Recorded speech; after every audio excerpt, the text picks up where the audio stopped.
এই হলো শান্তিপুর গ্রাম। সকালে এখানে সূর্য ওঠে হাসি মুখে, আর বাচ্চারা যায় স্কুলে।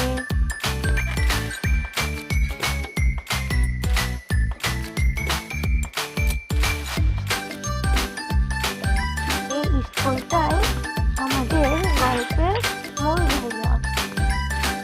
এই স্কুলের নাম হলো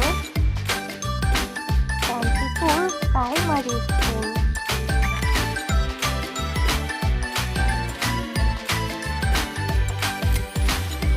এই স্কুলে পড়ে রিফাত, মিমি আর টুকটুকি।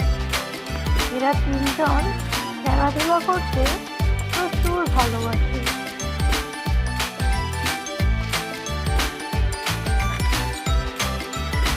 ক্লাসে ম্যাম পড়াচ্ছে, আর সবার মন সে টিফিনের দিকেই পড়ে আছে। তারা ভাবছে কখন এই পড়া শেষ হবে আর কখন আমরা টিফিন খেতে পারবো।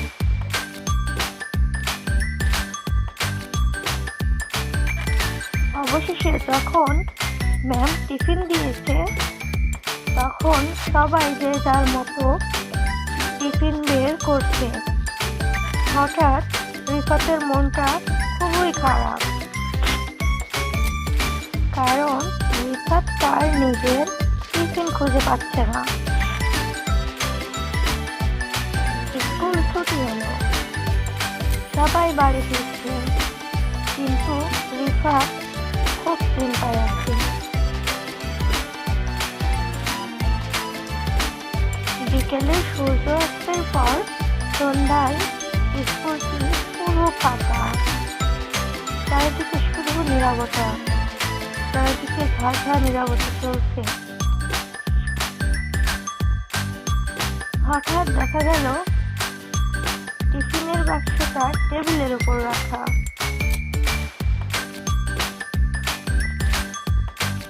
সবাই ভাবতে লাগলো, কেউ তো টিফিন বক্সটা ছুঁয়েও দেখেনি, তাহলে এটা নড়লো কিভাবে? কালকে তো এখানে ছিল না। হঠাৎ রিফাত খেয়াল করলো জানালার পাশে একটি নরম আলো ভাসতে লাগলো। ভয় নয়, রহস্য। আলোটা ধীরে ধীরে একটি আকার নিতে শুরু করলো।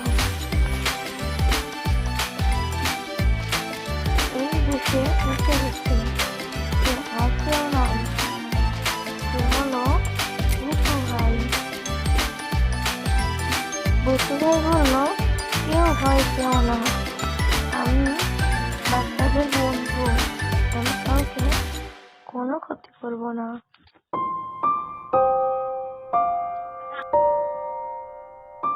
ভুতু ভাই টিফিন বক্সটি রিফাতের হাতে তুলে দিল।